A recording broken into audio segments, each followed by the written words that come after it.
My name is Emmeline. I'm a 34-year-old stay-at-home mom. I live with my same-age husband, Reynold, and our second-grade daughter, Wendy. After my father-in-law passed away due to illness a few years ago, we moved to a house near my mother-in-law's place, fearing she would be lonely on her own. It was my husband's idea, and since my parents lived nearby as well, it seemed convenient for visiting both families. I have two major concerns in my life. The first is my husband's constant affairs. Reynolds struggles to say no when women flirt with him, and he is easily distracted by new attractions. There were signs of this even when we were dating, but he had vowed to be faithful to me when he proposed. Perhaps it was my fault for choosing him, but I trusted him at that time. Nevertheless, he remained unchanged even after our marriage. Most of his infidelity was indirect, like exchanging messages, but we once nearly divorced due to his reckless behavior. During this crisis, Reynolds seemed genuinely remorseful. Considering my remaining feelings for him and our young daughter, I chose to rebuild our relationship rather than divorce. Still, whenever I see him glued to his phone, I can't help but suspect he is in contact with someone else. The second concern is the presence of my mother-in-law in the neighborhood. Since we moved here, she visits our home without notice whenever she has free time, nagging me relentlessly before she leaves. Initially, I figured she was lonely and tried to be understanding, but her behavior has escalated over time. By the time I realized how unreasonable she was, it was too late to do much about it. She would ruin the food I was preparing, criticize everything even down to the contents of my garbage bags, and generally do whatever she wanted. When I complained, Reynolds would just shrug it off with a silly grin. What's worse, mother-in-law always intervenes in our fights. Apparently, Reynolds would often complain to her, getting her on his side. When we argued about his infidelity in the past, she would side with him, saying, "No wonder he doesn't want to come home to a nagging wife like you." I was utterly shocked. Whenever mother-in-law attacks me, she always adds, "If only you had given birth to a boy." It's an outdated view that doesn't fit in today's world. I mean, how is that relevant right now? Every time she says that, I retort in my mind. After all, we're an ordinary family, and it's not like we're a prestigious family needing a male heir. I have to deal with my cheating, mother-obsessed husband and my mother-in-law who loves both her son and bullying her daughter-in-law. In this daily life filled with problems about the two of them, my daughter's smile is my only hope. I have thought about divorce numerous times, but as I'm currently unemployed and a full-time housewife, I worry about financial stability. Thinking about my growing daughter, I don't want to make her life harder. More importantly, I couldn't bear to take away her beloved father, so I have been unable to make the decision to divorce. One day, my daughter showed me a portrait she drew of me at school.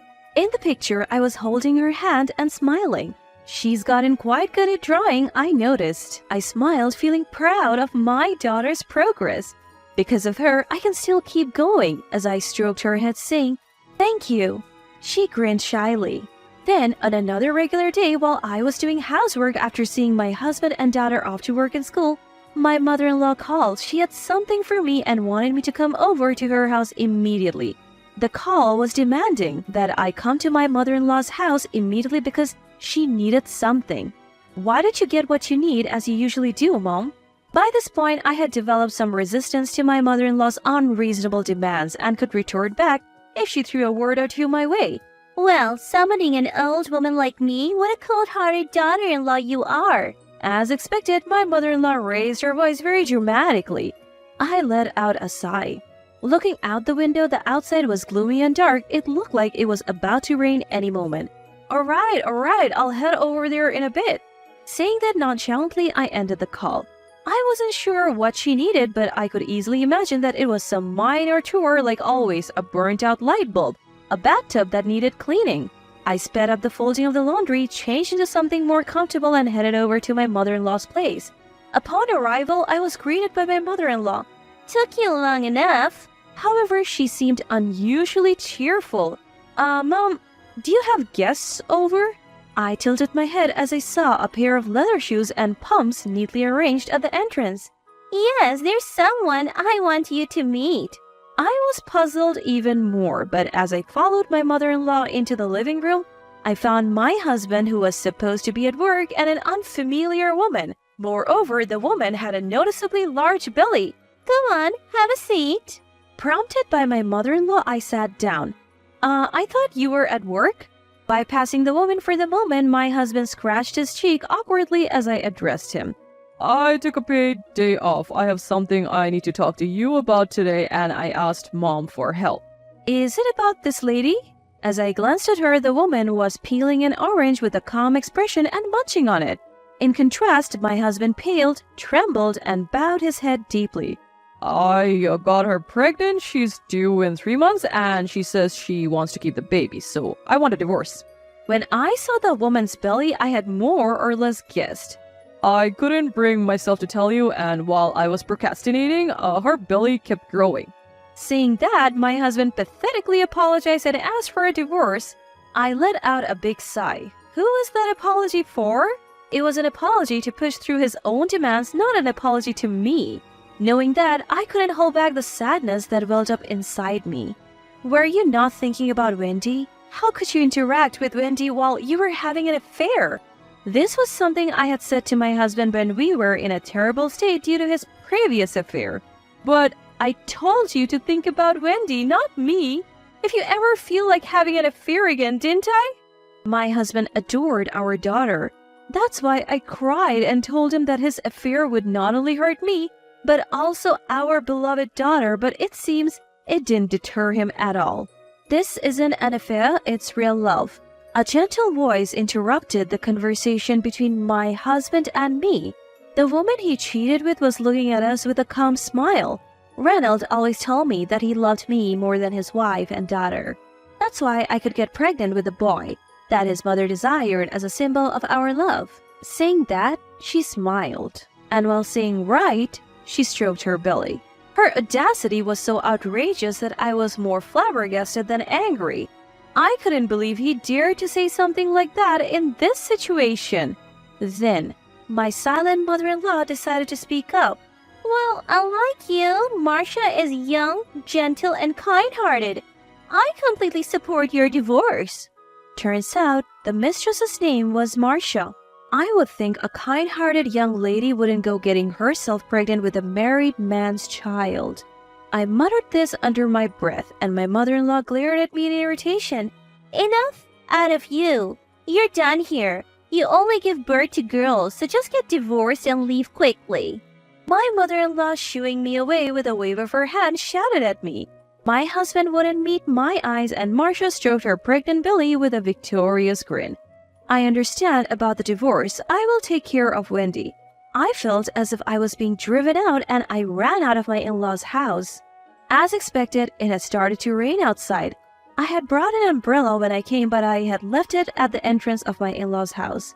That was my favorite one too. But at this point, I didn't care about such things. I let out a dry laugh and began my walk home in the rain. The divorce proceeded uneventfully, and before I knew it, 3 months had passed. My ex-husband was reluctant to part with our daughter, but he seemed to understand the gravity of his actions, and in the end agreed to my demands for alimony and child support. He seems to have prepared the alimony by selling the condo we lived in. I was mentally and physically exhausted, but thanks to the lawyer my dad introduced me, the process was quicker than I had anticipated. My main concern was my daughter, but she continued to smile at me even after the divorce. I knew she was trying to put on a brave face for me. We were staying at my parents' house for now, and she was still going to the same school, but depending on where we would live and my job, we might have to consider switching schools. My daughter seemed to understand this, but I knew she felt differently inside. There is nothing more heartbreaking than seeing your child suffer because of a parent's selfish actions. I spent my days looking for a new home and a job within my daughter's school district, trying my best to keep her from feeling lonely. That's when I received a call from my ex-husband. I had left him my contact information in case of issues regarding child support. Depending on the matter, I was planning to hang up on him, but I answered the call. As soon as I picked up, he started panicking. The color of our baby's eyes. I was taken aback by the abruptness of his statement. We agreed you wouldn't contact me unless it's about child support or something necessary. I tried to reply calmly. That's not the point. I've been deceived. I could have ignored him and hung up, but I was curious about what he was talking about, so I decided to listen. The baby that was born has black eyes and black hair too. To make a long story short, Marcia had apparently given birth recently, but it seemed that the baby's lineage was definitely not American. By the way, it seemed that the baby was indeed a boy. I had heard that he had married Marcia immediately after our divorce, and I had to restrain myself from laughing. Marcia was seeing multiple men besides me. One of them was apparently Japanese. I can't believe it. My ex-husband was expressing his anger as if he were the victim. Continuing, he vented out his frustrations. This is a scam. When I threatened to sue, they said they picked me because I seem to have the most money. Can you believe it? It's too much. Neither my ex-husband, his mother, nor the woman who gave birth herself probably ever imagined it would come to this. But ultimately, it's karma. So I have no sympathy. What, you're saying this? At my worst, my ex-husband is clearly taken aback, and I can't help but smirk. Did this man think I was going to console him? Well, cheaters don't belong together, don't they? What does it matter if their eyes are black? It's undoubtedly the boy your dear mother wished for. At my words, my ex-husband is visibly shaken. But I'm planning to break up with Marcia. I was hoping we could get back together. I hold my head in my hands as my ex-husband stammers out a request for a remarriage. Mom also thinks it would be a good idea. At this unwarranted addition, my anger explodes. I hope you live happily with your wife, who is just like your dear mother and your cute black-haired, black-eyed baby. By the way, it seems you have forgotten, but if the baby was delivered safely, I'll be claiming damages for the affair from Marcia. Be prepared for that. I spit out those words, hang up the phone, and promptly switch off my mobile. I originally intended to wait until Marcia gave birth to demand damages out of consideration for the baby. This call let me know the baby has been born, so it's a good time. But at the same time, I feel a growing sense of danger at my ex-husband's suggestion for reconciliation. Until now, I have been looking for a place to live and work in this area to prevent my daughter from having to switch schools.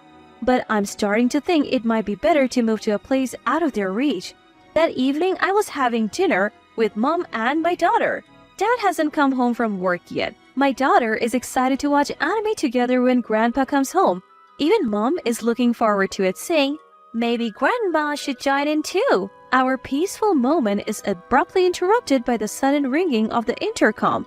Wondering who it could be at this hour, I peek at the screen to see my ex-husband and his mother. Wendy, stay with Grandma for a bit. I leave my daughter with Mom and open the front door, leaving the chain on. There is a loud click as the door opens forcefully. I'm glad I left the chain on. Just as I think this, I hear a clicking sound and see my ex-husband's mother peeking in. Behind her, my ex-husband stands with a downcast face. Ray's offering to take you back and you turned him down? Ray is my ex-husband. His mother has been calling him that since he was a child, it seems. You don't have a chance of getting remarried with a child. Don't you understand Ray's kindness? Mind your own business. You have a new daughter-in-law who gave birth to your long-awaited grandson with black hair and black eyes. Get along with her. At my words, mother-in-law's face turned red. If I knew she was that kind of woman, I would have put up with you. Pushing mother-in-law aside, my ex-husband now reaches out from the gap in the door. Emmeline, I truly regret what I did. I was deceived too. Let's build a happy family together this time. At the front door, my ex-husband rattled the doorknob, crying, pleading, while my irate ex-mother-in-law shouted at him. I was at a loss as to what to do in this bizarre situation, but then an unexpected person managed to silence them both.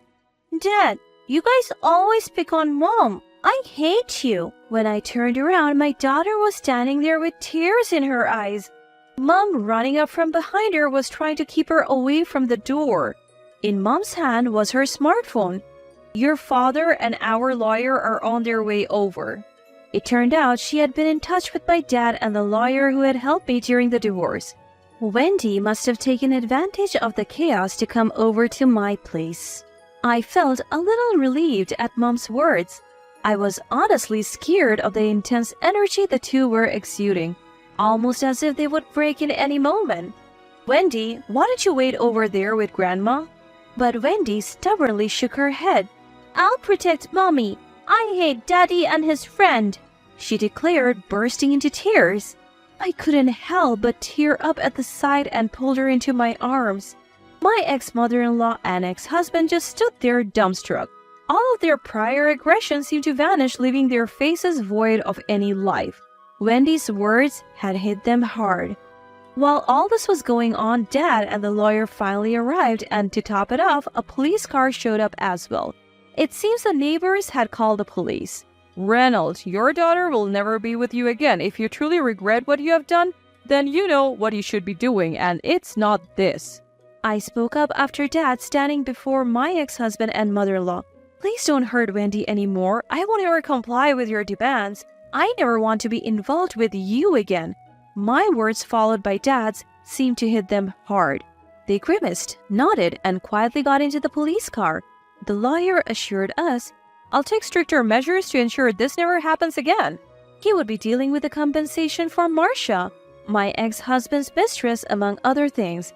I deeply bowed my head in gratitude for his forthcoming assistance. I later heard that my ex-husband ended up divorcing Marcia and suing her. Marcia had apparently turned to the Japanese father of her baby for help. While he had accepted the baby, it turns out he already had a family and his wife forced Marcia to leave.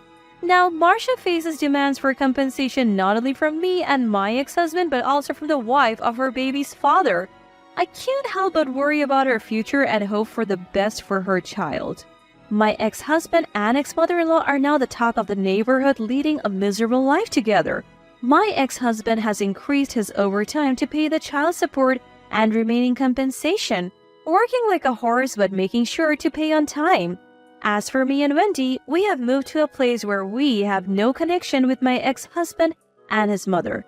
Thanks to an old contact, I have found work again, and Wendy is enjoying her new school and making friends. I am determined to live a strong life, looking forward to watching my daughter grow up.